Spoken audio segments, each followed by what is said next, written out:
बढ़ाव होता जा रहा है। वैसे तो दुनिया भर में है और अपने देश में है और कई राज्यों में तो बहुत ज़्यादा है, लेकिन अपने राज्य में भी तो हम लोग देख रहे हैं कि अब ये बढ़ता जा रहा है। तो इसलिए पूरे तौर पर सब जगह इसके लिए क्या करना है और जो भी लोगों की मदद करनी है इसके लिए सब पूरी की पूरी तैयारी की गई है। और टेस्ट आप तो जानते ही हैं, दो तरह की बात है। एक तो आपको पता है कि वैक्सीनेशन का काम, टीकाकरण का काम भी शुरू किया गया है और टीकाकरण भी पूरे अच्छी संख्या में प्रतिदिन करने की कोशिश हो रही है।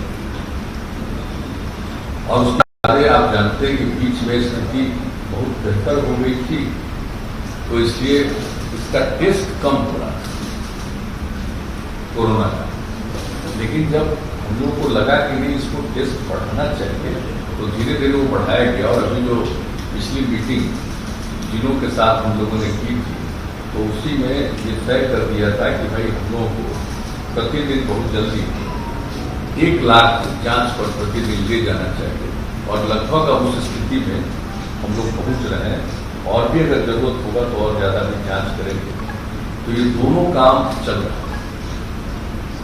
एक तो वैक्सीनेशन का काम भी चल रहा है और दूसरा जांच का भी, कोरोना जांच का भी काम, और दोनों काम को निरंतर चलाना है। और अभी देखा जा रहा है कि पटना में कितना बढ़ रहा है, कई जगहों पर कुछ बढ़ रहा है, तो हर प्रकार से सजग रखना। और जो लोग भी बाहर हैं और कई जगहों पर तो जानते हैं कि वहाँ पर कोरोना बढ़ रहा है, तो बहुत लोग यहाँ के जो वहाँ गए हुए हैं या रखते हैं, उसमें से बहुत लोगों की स्वाभाविक इच्छा होती है लौट करके आने की। तो वैसे लोग भी आ रहे हैं, तो उनके लिए भी क्या क्या करना होगा और क्या क्या सुविधा देनी होगी, ये सब के लिए बातचीत हो गई है, पूरी तैयारी हो रही है। और अब तो जो महाराष्ट्र से जो ट्रेन आ रहा है उसके लिए तो एक एक जगह पर हर लोगों का टेस्ट वहीं पर रेलवे स्टेशन पर ही उन लोगों के टेस्ट का इंतजाम किया गया ताकि टेस्ट हो जाए और जो पॉजिटिव रहेंगे उनको उचित जगह पर सेंटर पर भेजा जाएगा और बाकी जो लोग हैं उनको घर जाने के लिए जो भी सुविधा देनी हम लोग वो करने का ये सिलसिला शुरू हो गया है। हम आज ही आपको डिटेल बताएंगे कि एक ही दिन जो टेस्ट किया तो एक ही ट्रेन से जो लगाया था उसमें 17 लोग निकल गए जिनको पॉजिटिव। तो इसलिए इसको देखते हुए पूरे तौर पर ये हो गया है कि सब लोगों का जो आएंगे इस तरह से आते, और खास करके महाराष्ट्र से उनका सबका पूरा टेस्ट। और जहाँ भी ट्रेन जिन जगहों पर लगभग 18 जगहों पर से होते हुए जाता है, तो उन सभी जगहों पर जो लोग उतरेंगे उनका टेस्ट भी किया जाएगा और ध्यान भी रखा जाएगा कि कोई पॉजिटिव है तो उनके लिए आइसोलेशन का भी प्रबंध और इलाज का भी प्रबंध। और दूसरी बात है कि जो ठीक है उनको भी सलाह दिया जा रहा है कि भैया घर जाइए और कुछ दिन एकदम बिल्कुल हल्का घर के अंदर भी इस तरह से रहते, तुरंत बाहर ज़्यादा मत घूमिए। तो इस तरह का भी सब सुझाव लोगों को दिया जा रहा है, ये सब काम किया जा रहा है। तो एक बात बहुत स्पष्ट है कि हम लोगों ने जितना भी टेस्ट हो सकता है अधिकतम वो टेस्ट करने की कोशिश करना शुरू कर दिया है। और दूसरी बात है कि जो टीकाकरण है उसके लिए भी करना। और कल जो मीटिंग हुई थी माननीय प्रधानमंत्री जी के स्तर पर, उसमें यह तय हुआ कि 11 से लेकर के 14 के बीच में विशेष अभियान चलाया। महात्मा ज्योतिराव फूले का जन्मदिन है 11 अप्रैल और बाबा साहब भीमराव अम्बेडकर का 14 अप्रैल। उन्होंने कहा 11 से 14 के बीच में जो टीकाकरण का काम है ये काम जरा और ज्यादा होना चाहिए। तो हम लोगों ने भी तय कर दिया है, ये तो हम लोग प्रतिदिन अब इसको कर रहे हैं और संख्या बढ़ाते जा रहे हैं और सब लोगों को प्रेरित कर रहे हैं कि भाई 45 साल से और उससे अधिक जितनी लोगों की उम्र है सब लोग अपना जरूर करा लें टीकाकरण। इसके लिए लोगों को प्रेरित किया जा रहा है और हम लोगों ने तय कर दिया है कि भाई ये 4 दिन जो होगा इसमें तो जरूर 4 लाख तक करेंगे, लेकिन इसके अलावे भी सब लोगों को प्रेरित करके जितने और टीकाकरण की जरूरत है यहाँ से लेकर के राजधानी से लेकर के नीचे के स्तर तक सभी जगहों पर टीकाकरण का प्रबंध किया जा रहा है। और उनको किया जाएगा, लोगों को प्रेरित किया जाएगा। और जब लोग टीकाकरण करा लें तो डबल स्टेज जो होता है टीकाकरण हो जाएगा, तो उसके कुछ दिन के बाद वो ज्यादा सुरक्षित हो। अगर किसी को हो भी जाता है पॉजिटिव तो उनको कोई बहुत नुकसान नहीं पहुंचाएगा। तो इस तरह की बात है, बहुत लोगों को तो होगा ही नहीं। तो इसलिए टीकाकरण तो बहुत जरूरी है, उसके लिए भी हम लोग कोशिश कर रहे हैं। और सब लोगों का एक जो है टेस्ट का वो भी हम लोग पूरे तौर पर कर रहे हैं। तो आज इन बातों के बारे में निर्णय हो गया है जो क्या क्या करना है हम लोग को। जैसे हम लोगों ने पहले ही तय किया था, जो पिछली मीटिंग हुई थी जिसमें सभी जिला के स्तर पर, उसमें हम लोगों ने तय कर दिया था कि 1 सप्ताह तक स्कूल कॉलेज को बंद रखा जाएगा। 5 तारीख से 1 सप्ताह तक, 5 तारीख से खुलना था तो 1 सप्ताह तक। तो आज और तय हुआ है कि अभी 1 सप्ताह इसको और बढ़ाएं।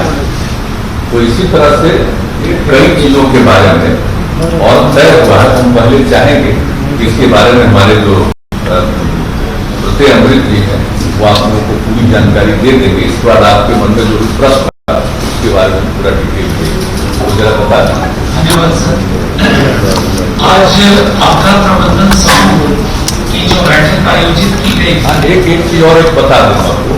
और कल ये तय हुआ था कि महामहिम राज्यपाल के स्तर पर सर्वदलीय बैठक भी हुई। आज हमारी महामहिम राज्यपाल महोदय से बातचीत हो गई है और लोग समझ लीजिए कि 8-10 दिन के अंदर जरूर एक मीटिंग होगी, उसका डेट तय करेंगे और सर्वदलीय बैठक भी होगी, ताकि सब लोगों को जो कुछ भी हो रहा है उसकी जानकारी, लोगों का जो अनुभव है उसकी जानकारी और आगे और क्या किया जाना चाहिए इसके बारे में जो विचार विमर्श होगा तो उससे काफी और बेहतर होगा।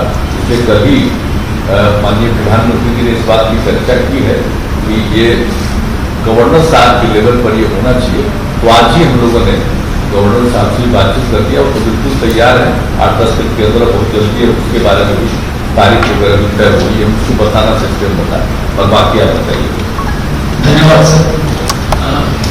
आपदा प्रबंधन समूह की आज जो बैठक आयोजित की गई है, जैसा कि माननीय मुख्यमंत्री महोदय ने बताया है, कोरोना वायरस के संक्रमण एवं फैलाव और कोरोना संक्रमितों की जो संख्या में अप्रत्याशित वृद्धि हो रही है, तो कुछ महत्वपूर्ण निर्णय लिए गए हैं।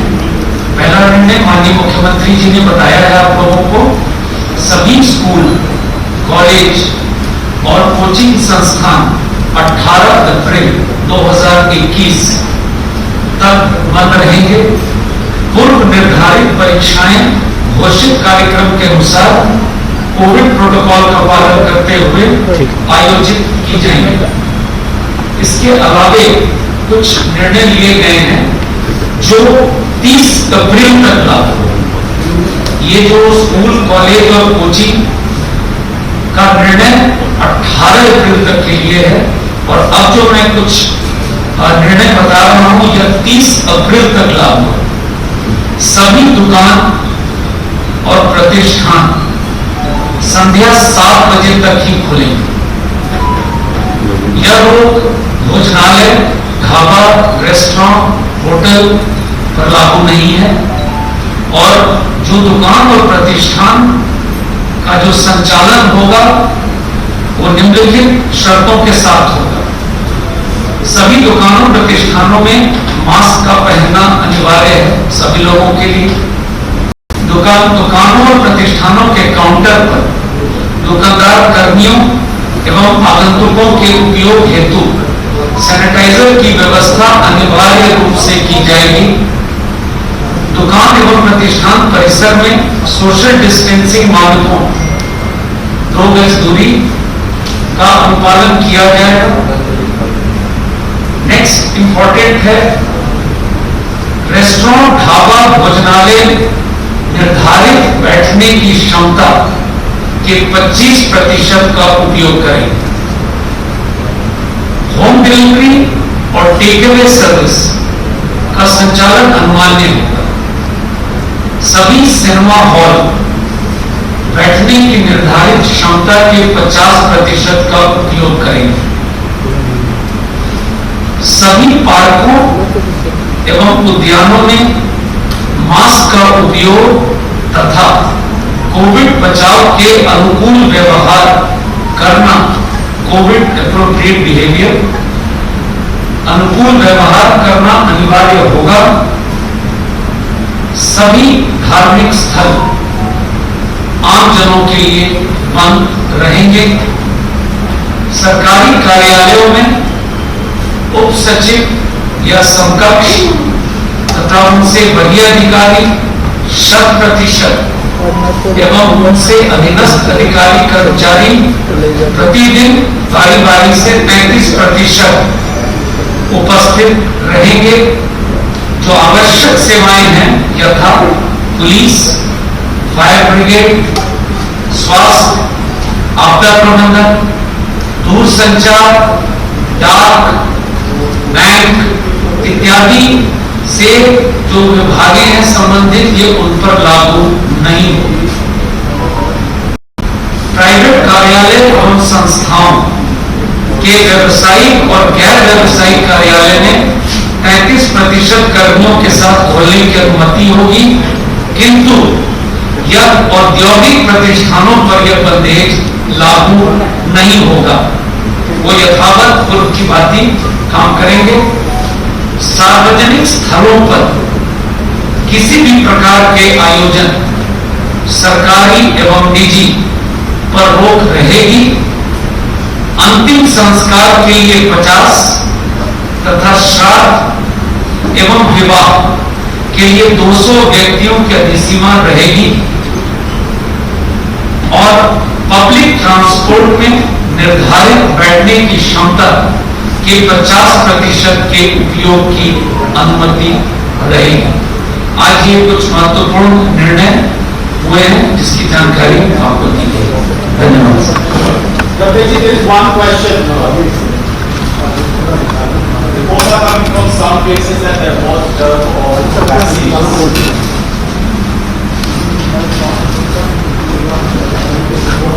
कितना सब कुछ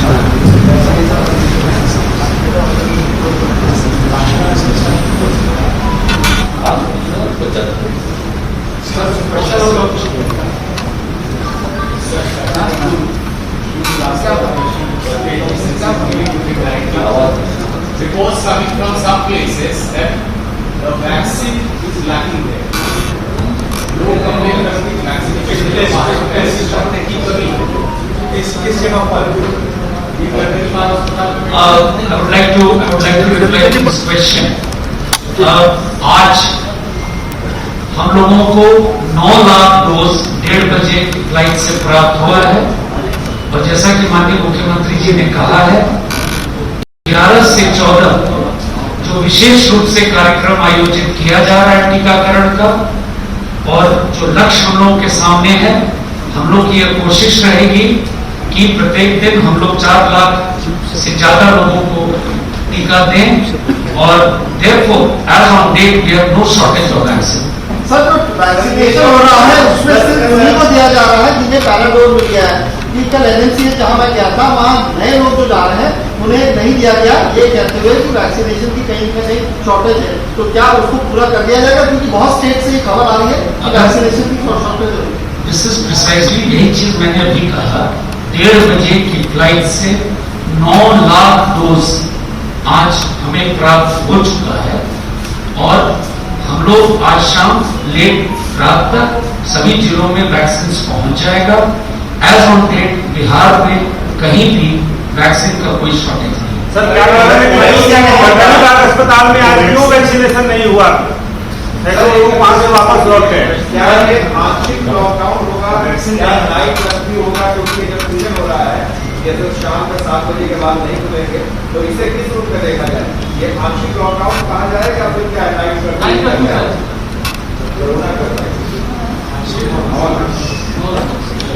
अभी तो इसको आप मानिए कि आंशिक रूप में, ताकि वो चारों तरफ घूमने से और बहुत लोग एक जगह इकट्ठा होते हैं उसके चलते परेशानी का खतरा होता है, इसलिए ये किया गया। अभी लॉकडाउन की तो बात हो ही नहीं रही, लेकिन नाइट कर्फ्यू वाला अभी हम लोगों ने नहीं सोचा, उस पर चर्चा किया है, लेकिन लगा है कि हम लोग आगे कुछ और दिन देख पाए और देख लेंगे और ऐसा लगेगा कि और तेजी से बढ़ रहा है, तब उस पर विचार करें। अभी यही किया है कि भाई जो दुकान चलता है, सब्जी वब्जी में जितनी भीड़ रहती है कई तरह का है, उसके बारे में किया गया कि 7 बजे तक शाम तक अभी रहने दी और उसके बाद सुबह से जितने बजे से करेंगे ये कभी किया गया। लेकिन अभी अगले 3-4 दिन में और सब चीज को देखने के बाद फिर बैठ करके आगे कर देते। एक क्वारंटीन सेंटर के बारे में हम लोगों ने बातचीत कर ली कि अगर जो बाहर से लोग आते हैं, एक तो सबका टेस्ट, और मान लीजिए कि जो निगेटिव है उनको सलाह दे करके कि कुछ दिन में अपने घर में भी रहिए, और जिनको मान लीजिए कि पॉजिटिव आ गया उनके ट्रीटमेंट का उपाय करना, क्या उनका आइसोलेशन सेंटर में रखना है या हॉस्पिटल ले जाना है या जो कुछ भी करना है वो करने का इंतजाम शुरू कर दिया गया। लेकिन एक चीज है कि जो हम लोग पहले क्वारंटाइन सेंटर बड़े पैमाने पर हम लोग बनाए थे, क्योंकि उसके लिए बड़ी संख्या में लोग आए थे, स्पेशल ट्रेन से लोग आए थे लगभग 22 लाख लोग, तो उसमें करीब 15 लाख लोगों को पिछले वर्ष हम लोगों ने क्वारंटाइन सेंटर में रखा था 14 का। तो वो वाली स्थिति तो अभी है, लेकिन फिर भी एक बात आज मीटिंग में किया है कि भाई कुछ क्वारंटाइन सेंटर के बारे में हम लोग सोच लें कौन सा प्लेस होगा, खास करके सब डिवीजन के लेवल पर एक देख लीजिए और क्वारंटाइन सेंटर का प्लेस देख लीजिए, और अगले 3-4 दिनों में और जो परिस्थिति आ जाएगी 4-5 दिनों में उसका ऐसा बिल्कुल निर्णय लेंगे कि क्वारंटाइन सेंटर में लोगों को कहेंगे। लेकिन अभी खोलेंगे भी क्वारंटाइन सेंटर, ये तो लोगों को कहेंगे ना कि जो पॉजिटिव हो गया उनका तो इलाज के लिए अलग प्रबंध कर देंगे और जो निगेटिव है वो अपने घर जा सकते हैं।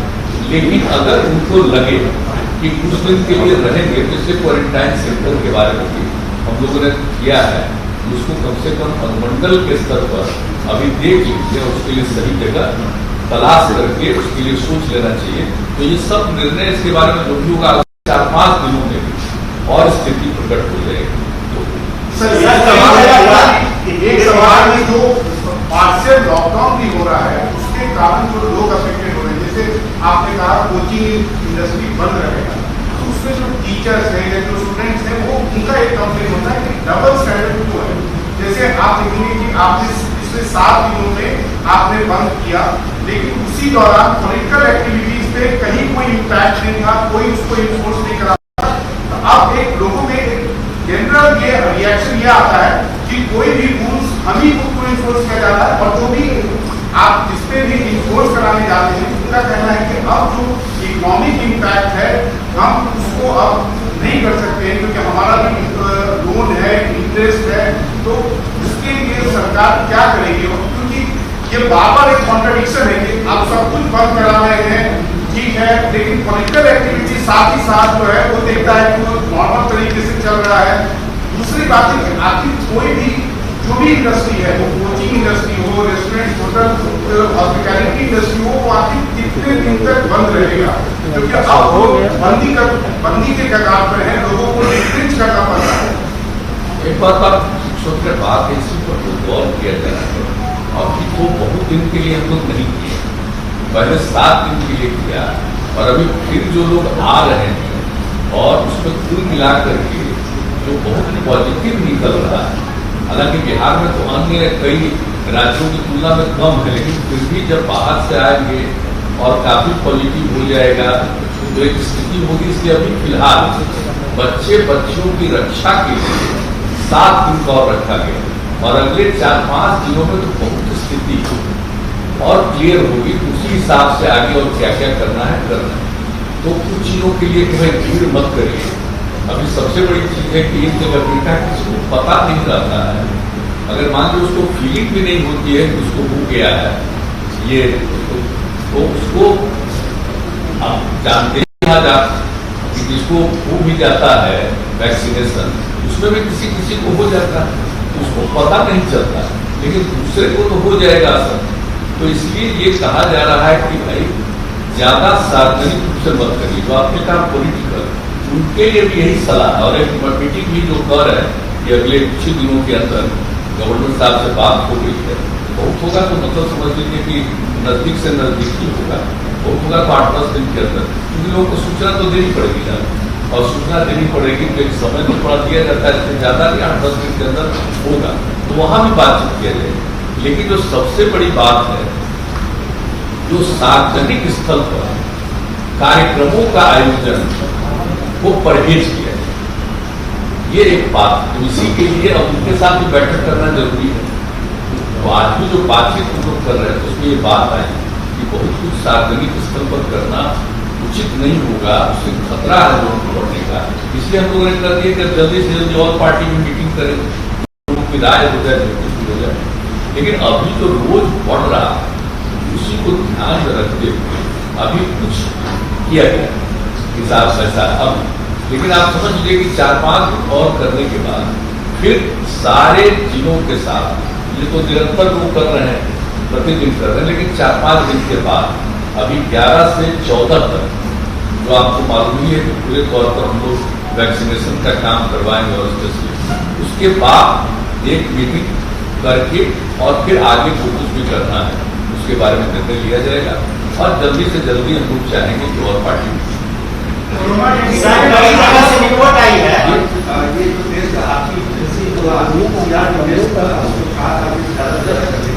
क्या पता चल सकता है बिहार में कितना प्रतिशत?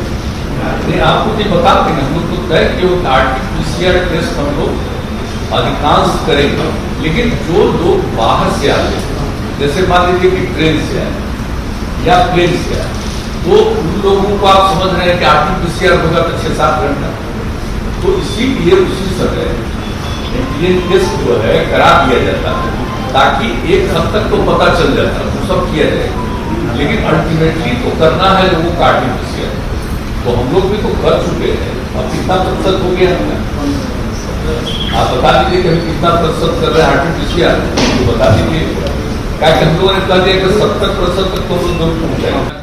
घटते तो एक दिन में क्या था, इफेक्टेड लोग मात्र 250 से थोड़ा नीचे, तो इन लोगों ने 20,000 फैला दिया।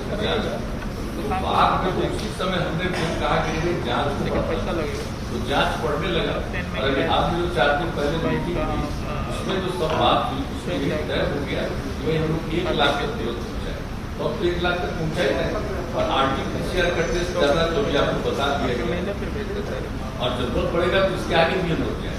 लेकिन अगर किसी जगह पर कोई टेस्ट नहीं हुआ, अगर ये जानकारी हो तो तुरंत पता करेंगे, कहीं किसी जगह पर कोई टेस्ट नहीं हुआ, क्या इनका प्रश्न है सर, ये मुख्य रूप से आप कह रहे हैं जो पाटलिपुत्र स्टॉक में लोग हैं उनके टेस्ट रिपोर्ट टाइम पर नहीं मिले हैं, उसके बारे में इसकी सूचना मुझे है, और RMRI जो लैब है उसमें जो विलम्ब हुआ है, आज विभाग की टीम भी वहां थी, और मुझे विश्वास है कल तक इसका समाधान भी हो जाएगा।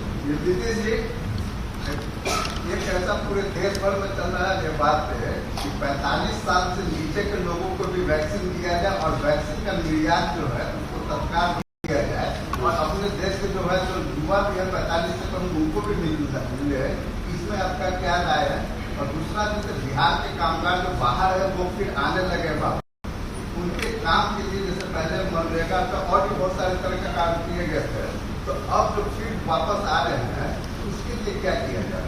देखिए, जो लोग आ गए थे पिछली बार, उनके लिए हम लोगों ने बहुत कुछ करना शुरू किया, और बहुत अच्छी संख्या में लोग रह भी गए, जो आप देखें कि हम खुद भी देखने गए, और सब जगह कई प्रकार का काम, और फिर तो हम लोगों का नीतियां थी उसमें हम लोगों ने इतना परिवर्तन करके और लोगों को मदद देने का सब कुछ कर दिया, तो बहुत लोग रहे, और कोई यहाँ काम करना चाहेंगे तो हमने तो पहले से तय कर दिया है, उनको जरूर मदद करेंगे, इसमें कोई शक नहीं।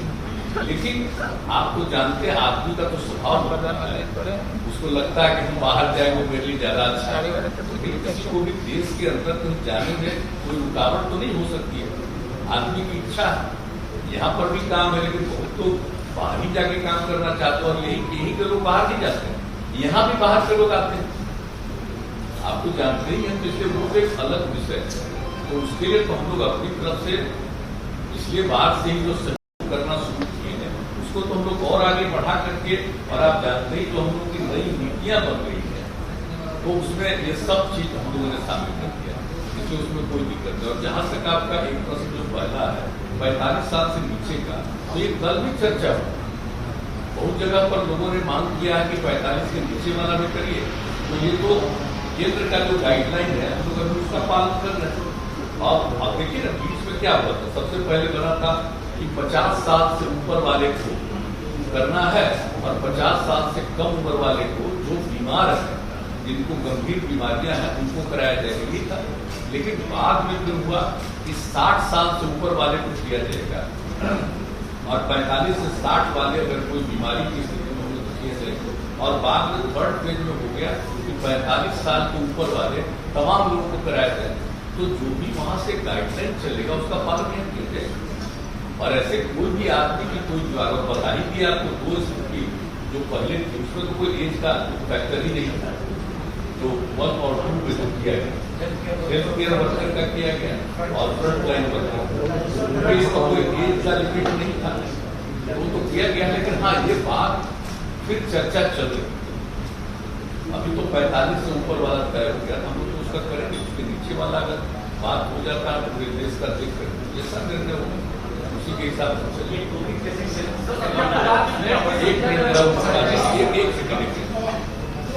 दूसरे राज्यों में से ज्यादा संक्रमण है, तो हमारे बिहार के लोग वहां गए ज्यादा और वो लौट के बिहार आते हैं, उनके जांच के लिए तमाम व्यवस्था स्टेशन पर सरकार ने कर रखी है। पिछले साल भी इस साल भी रहेगी, लेकिन देखा गया कि लोग काउंटर पर ही उठाकर निकल लेते हैं और वो संक्रमण के लिए बहुत बड़ा खतरा है, तो उसको कैसे रोकेंगे? ये बात को आप बिल्कुल ठीक कह रहे हैं, हम लोग तो उपाय भी कर सकते हैं, लेकिन कुछ लोग ऐसे होते हैं जो चीजों पर ध्यान देते। ये बात तो सही है, इसीलिए वो कॉन्शसनेस जो सबसे बड़ी बात है कि हर जगह सब लोगों को जागृत करने के लिए अभी ऑलरेडी जो डिजिटल आप जो कह रहे हैं सारी बात करिए कि वो लोग भी इसका पूरे तौर पर प्रचार करें कि बुरा मत मानिए, सजग रहिए और इसके लिए कभी कोई ऐसा काम मत करिए, ध्यान दीजिए। अरे तो कहा जा रहा है और अधिक से अधिक प्रचारित किया जा रहा है। आप तो देख लिया कल ही तो सभी अखबारों में भेजा कर प्रचारित किया गया, इसको अन्य प्रकार से प्रचारित किया जा रहा है कि लोगों को प्रेरित करने के लिए काम किया जा रहा है। लेकिन अब उसके बाद ऑल पार्टी मीटिंग होगी, उसमें भी सारी बात होगा ताकि नीचे के स्तर पर सभी प्रकार के जनप्रतिनिधि लोग भी या हम लोगों की जो जीविका समूह है या अन्य लोग भी जो है सब लोगों को लगाया जाएगा इसमें, सब लोगों को थोड़ा प्रेरित करिए ताकि भाई बाहर से आए हैं एक बार जांच जरूर कराए। ये तो वो है जो ट्रेन से बचने के लिए टिकट कर, लेकिन बहुत सारे ऐसे मंत्री भी है, विधायक भी है जिन्हें पता है कि मास्क लगाना है, सोशल डिस्टेंसिंग करना है, लेकिन वो ऐसा नहीं कर रहे कि तस्वीरें सामने आ रही है। ऐसे लोगों के खिलाफ क्या करेंगे? हम लोग को प्रेरित कर रहे हैं कि मास्क और अभी अगला 3-4 दिन तो और आज हमको मीटिंग में बताया गया है कि अब मास्क पहनने वालों की संख्या बढ़ रही है, तो इसका मतलब है सभी चीजों के साथ सारी बातचीत और हमेशा ये लोग एक एक चीज के बारे में जानकारी और इसमें मीडिया की बहुत बड़ी भूमिका है कि जहां से भी कोई खबर मिलती है और आप लोगों के माध्यम से भी कोई बात आती है तो उनके जानकारी की बात आती है और उसके मुताबिक बहुत कुछ शुरू किया जाता है, इसको जरा तुरंत देखिए, हम लोग तो देखते हैं। एक बात हम आपको बता देते हैं, आज से नहीं जब से ये शुरू हुआ है प्रतिदिन शाम में हमको ये लोग पूरा का पूरा फिगर भेजते हैं कि आज कितना जांच हुआ, क्या क्या स्थिति है, ये पूरी जानकारी देते हैं। और आप जान लीजिए कि जब 8 बजे के बाद हमारे यहाँ पहुंचता है और उसके बाद ही हम सब जब जिस दिन हमको थोड़ा भी होता सबसे बात करते हैं। हम लोग तो अपनी तरफ से लोगों में कॉन्शसनेस लाने का प्रयास करते हैं, इसमें कोई शक नहीं, लेकिन ये तो दावा नहीं कर सकते कि भाई लाख आप प्रयास करिए कहीं कोई कमी नहीं रह जाएगी, क्योंकि सब लोग प्रेरित होते नहीं है। हम लोग कोशिश करेंगे कि सभी लोग प्रेरित हों और अब सोचना चाहिए कि भाई एक बार पिछली बार के बाद फिर इस साल बढ़ रहा है तो सोचना तो चाहिए ना। और ऐसा तो है नहीं कि पूरे दुनिया में बढ़ रहा है, क्योंकि जब सब लोग इस बात को पूरी दुनिया में मान रहे हैं कि भाई हम लोग को भी इस बात के लिए सजग रहना तो करना तो चाहिए। मुख्यमंत्री जी क्या कि आप बोल रहे हैं कि मास्क पहनिए, रोड पे हम बिना मास्क के जा रहे हैं तो फाइन हो रहा है, आप बोल रहे हैं टीवी पे देखिए, तो टीवी पे जो पब्लिक है वो देखता है कि केंद्रीय गृह मंत्री अमित शाह जी हैं, आपके सहयोगी बीजेपी उनके अध्यक्ष नड्डा जी हैं, ये लोग रोड शो करते हैं, कोई मास्क नहीं पहनता है। तो नियम जो है, न्यूटन का जो लॉ है वो सच में एक तरह का होगा। यहाँ देख लीजिए सब लोग मास्क यहाँ की बात अलग है। अरे कहीं चुनाव वगैरह हो रहा है वहाँ की स्थिति लेकिन यहाँ पर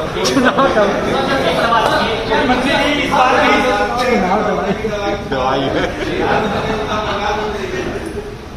कोरोना की दवाई चुनाव है कोरोना नहीं बंगाल में भी आप देखिए कोरोना दिख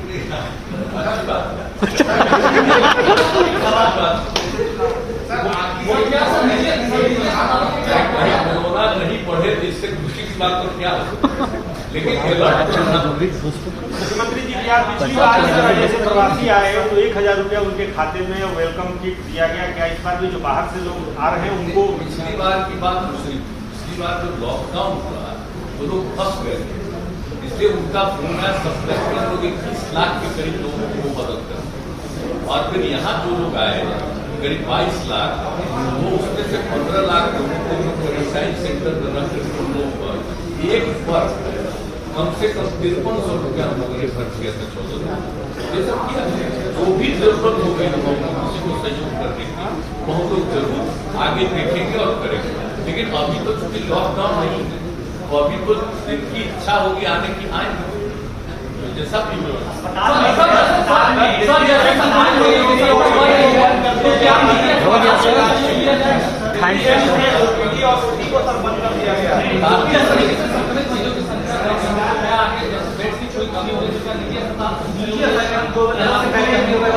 ठीक कर अस्पताल में ट्रीटमेंट के लिए जो बेड का नंबर हो, जगह हो, सबके बारे में बातचीत हो गई और आपको ये बता देंगे। ये पूरे तौर पर देखा जा रहा है, पहले से एक सिस्टम बना हुआ है, आवश्यकता नहीं थी तो उस पर कोई काम नहीं हुआ, लेकिन फिर से उसको देख लिया जा रहा है कि एक जगह पर ताकि लोगों को इलाज कराने में सुविधा हो, और जब अधिक लोग आ जाएंगे तो ऐसा नहीं होना चाहिए अस्पताल में जगह नहीं होगी, प्रकार का सिस्टम। और एक चौथा आइसोलेशन सेंटर, 4 प्रकार का अपने अंतिम सिस्टम और उसी के लिए पूरा दिल्ली एम्स और रोगी को बंद कर दिया गया अन्य बीमारियों के इलाज के लिए, क्या बिहार में भी ये स्थिति होगी कि अन्य बीमारियों के इलाज के लिए अस्पतालों को बंद रखा जाएगा?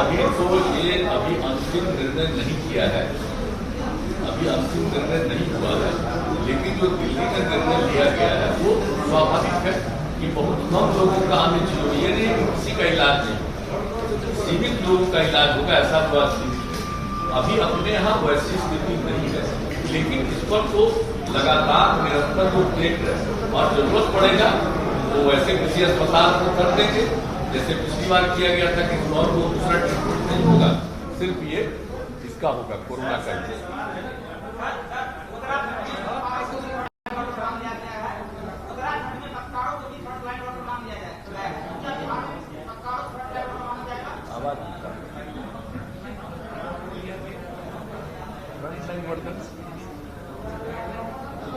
फ्रंट लाइन वर्कर में कुछ लोगों का नहीं हुआ, इसके बारे में कह रहे हैं, आवाज नहीं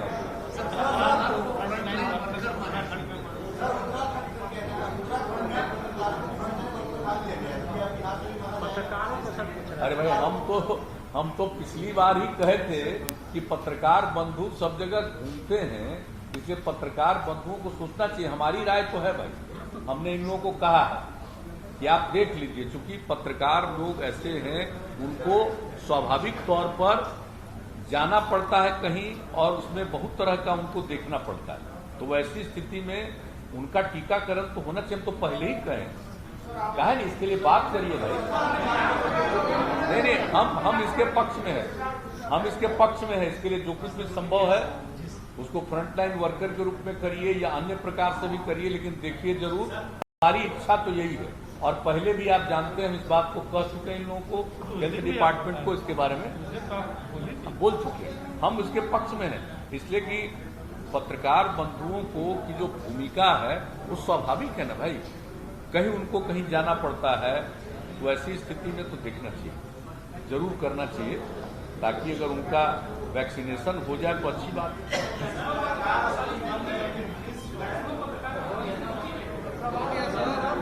क्या बोल रहे हैं वैक्सीन पत्रकार, क्या बोल रहे हैं? अरे उससे क्या फर्क पड़ता है? ये तो आप जो बता रहे हैं दोनों चीज में, हेल्थ वर्कर या फ्रंट लाइन वर्कर में एज नहीं न है, उसके लिए कोई एज सीमा नहीं है, तो बाकी नागरिकों के लिए एज सीमा है, तो पत्रकार बंधुओं के लिए एज सीमा का कोई मतलब नहीं है। वो चूंकि विभिन्न एज के हैं और यंगर लोग तो हैं ही ना भाई, यहीं पर 45 से नीचे कितने लोग हैं, नहीं दिख रहा।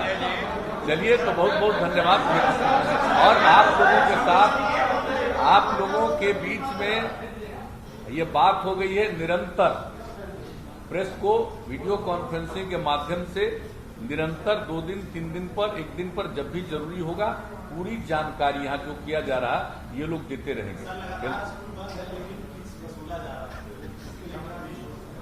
अब फीस क्या वसूला जा रहा है प्राइवेट वाले के बारे में? प्राइवेट वाले, हाँ बताइए ना, बताइए। प्राइवेट स्कूल की बात कर रहे हैं। हाँ बताइए, आप बताइए। नहीं मान रहा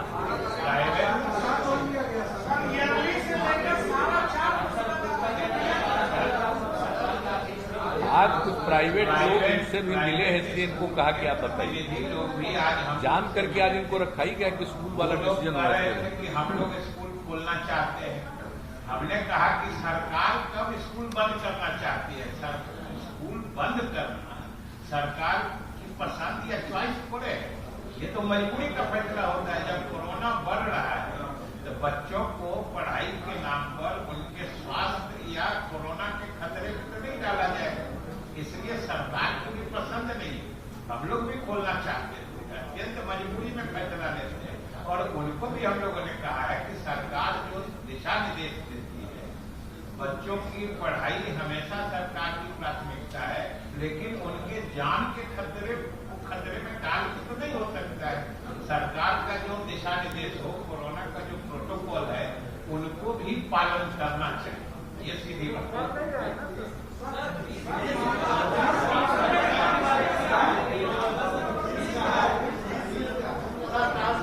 मिशनरी स्कूल से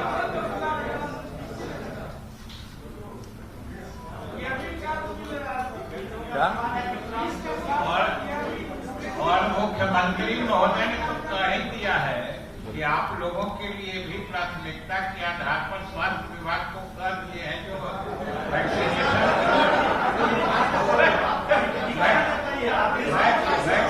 अब देखेंगे भाई, एकदम खाली इतना ही कह देते हैं कि जब वैक्सीनेशन का टाइम आवेगा तो आप लोग आउटर सिग्नल पर नहीं उतरेंगे। पूरा बात कुछ ना होने वाला है।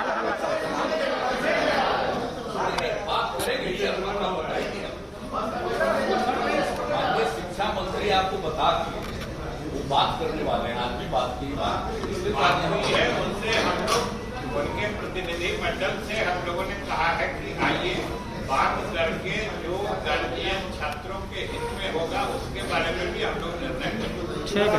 लगता है कि टीकाकरण की जब बारी आएगी तो पत्रकार उतर जाएंगे, क्यों आपको लगता है कि टीकाकरण की बारी आएगी तो हम लोग? वो लगता नहीं है, हम तो सरकार का नियम है, प्रोटोकॉल है, सबको सचेत करते हैं। सर एक सवाल